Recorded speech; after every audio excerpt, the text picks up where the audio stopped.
샬롬, 좋은 아침입니다. 간밤에 잘 주무셨나요? 6월 11일 목요일날 오늘 우리에게 주신 하나님 말씀을 보고 오늘 하루를 또 믿음으로 승리하시는 여러분 될 수 있기를 소망합니다. 출애굽기 3장 6절에서 12절 말씀입니다. 3장 6절에서 12절 말씀 제가 봉독합니다. 또 이르시되 나는 내 조상의 하나님이니 아브라함의 하나님, 이삭의 하나님, 야곱의 하나님이니라. 모세가 하나님 배웠기를 두려워하여 얼굴을 가리매 여호와께서 이르시되 내가 애굽에 있는 내 백성의 고통을 분명히 보고 그들이 그들의 감독자로 말미암아 부르짖음을 듣고 그 근심을 알고 내가 내려가서 그들을 애굽인의 손에서 건져내고 그들을 그 땅에서 인도하여 아름답고 광대한 땅 젖과 꿀이 흐르는 땅 곧 가나안 족속, 헷 족속, 아모리 족속, 브리스 족속, 히위 족속, 여부스 족속의 지방에 데려가려 하노라. 이제 가라. 이스라엘 자손의 부르짖음이 내게 달하고 애굽 사람이 그들을 괴롭히는 학대도 내가 보았노니 이제 내가 너를 바로에게 보내어 너에게 내 백성 이스라엘 자손을 애굽에서 인도하여 내게 하리라. 모세가 하나님께 아뢰되 내가 누구이기에 바로에게 가며 이스라엘 자손을 애굽에서 인도하여 내리이까. 하나님이 이르시되 내가 반드시 너와 함께 있으리라. 내가 내 그 백성을 애굽에서 인도하여 낸 후에 너희가 이 산에서 하나님을 섬기리니 이것이 내가 너를 보낸 증거니라. 아멘. 하나님께서는 모세에게 나타나시고 모세에게 자신을 드러내셨습니다. 그에게 부르시고 그의 존재를 드러내신 것입니다. 하나님 모세에게 말씀하시면서 자신을 드러내시기를 나는 내 조상의 하나님, 아브라함의 하나님, 이삭의 하나님, 야곱의 하나님이다 라고 말씀하십니다. 여러분, 하나님과 모세가 대면하고 있는 그 장면을 한번 생각해 보십시오. 얼마나 모세가 뭐라 그래야 될까요? 두렵지 않았겠습니까? 그 광경이 얼마나 장엄했겠습니까? 그런데 하나님은 나타나자마자 모세에게 소명을 주십니다. 하나님의 계획을 명확하게 밝히고 계시는 것입니다. 그 소명을 모세는 사명으로 품고 살아가게 되는 것 아닙니까? 여러분, 지금 살아가고 있는 우리 그리스도인들에게도 다 사명이 있습니다. 그리고 부르심에 두 가지 모습이 있습니다.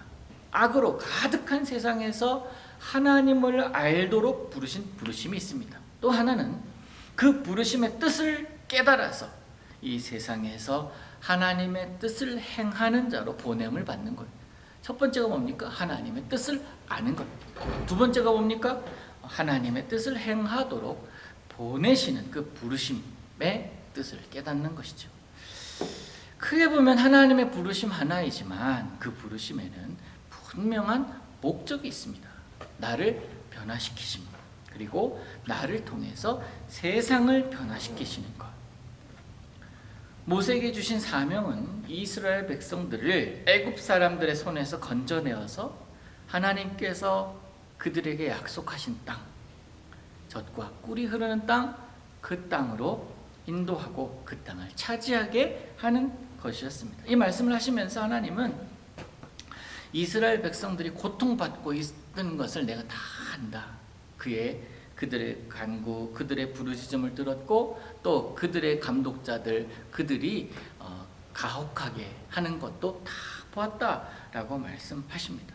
그리고 지금 이제 내가 일어나겠다. 그러면서 그렇게 말씀하시면서 지금이 구원의 때고 이제 지체하지 않겠다. 너가 나의 소명을 받아 사명자로 서라 하는 부르심이 이 콜링 여기에 담겨 있는 것입니다. 그 미션을 받은 모세, 심리적으로 얼마나 압박이 되겠습니까? 얼마나 이 마음속에 부담이 되겠습니까? 모세의 반응은 어떻습니까? 그 하나님의 부르심에 어떻게 대답합니까? 네 주님 하면서 나가지 않습니다. 사양합니다. 이게 어찌 보면 당연한 것입니다. 인간적인 모습으로 당연한 것 아니겠습니까? 그걸 어떻게 내가 합니까? 가진 것 하나도 없고 지금 당장 또 애굽으로 가면 40년 전에 내가 사람 죽이고 도망 나온 나의 입장인데 내 얼굴을 알고 내 모습을 아는 자들이 있을 터인데 사명을 감당한 자들, 여러분 그 하나님의 사명을 맡은 자들의 공통점이 뭐냐면 나는 부족합니다. 나는 그 일, 너무나 큰 일 감당할 수 없습니다. 이 모습 아니겠습니까? 당연합니다. 하나님께서 우리에게 맡기시는 사명은 인간의 힘으로, 사람의 힘으로 가지고 있는 것으로 해낼 수 없는 것들이기 때문에 그렇습니다. 사실 하나님의 일이 어떤 것인지 잘 모르는 사람은 자기 힘으로 할 수 있다고 나설 수도 있습니다. 그러다가 자기에게 맡겨지지 않으므로 또한 서운해할 때도 있어요. 내가 할 수 있는데, 사실 내가 할 수 있는 일은요, 하나님께서 직접 나타나지 않으세요. 그냥 그 마음을 느끼게 하십니다. 그런데 하나님이 하셔야 할 일에는 하나님이 나셔서 친히 일하시고 친히 맡기십니다. 여러분, 지금 모세에게 하나님께서 맡기신 일들을 자세히 생각해 보십시오. 세계 어느 나라도 이 애굽을 대항해서 싸울 수 있는 나라가 없습니다. 근데 그 나라를 상대로 애굽의 바로를 대항하여 싸우라고 하고 계십니다. 아직 어느 누구도 바로를 대항해서 이긴 자가 없어요. 모세 자신도 사람 한 명 죽였다가 바로에게 죽임 당할까 봐 도망친 신세 지금 아닙니까? 하나님께서 모세에게 맡기신 일은 사람의 힘으로는 불가능한 일임에 틀림없습니다. 그것을 아는 모세는 사양했습니다. 근데 그게 맞아요. 사양해야 옳습니다. 왜? 그것이 자기 자신의 한계를 고백하는 모습이기 때문에 그렇습니다. 그런데 하나님의 일은 사람에게 맡겨 놓으시고 하나님 그 사람만 가만히 쳐다보시는 분이 아님을 우리는 알고 있잖아요. 역시 마찬가지로 모세에게 맡기신 하나님은 하나부터 끝까지 다 모세의 일거수일투족을 지켜보시고 모세가 이렇게 말하라, 이렇게 행동하라 말씀하신 하나님이십니다. 단지 우리는 도구일 뿐이에요. 일은 하나님이 하십니다.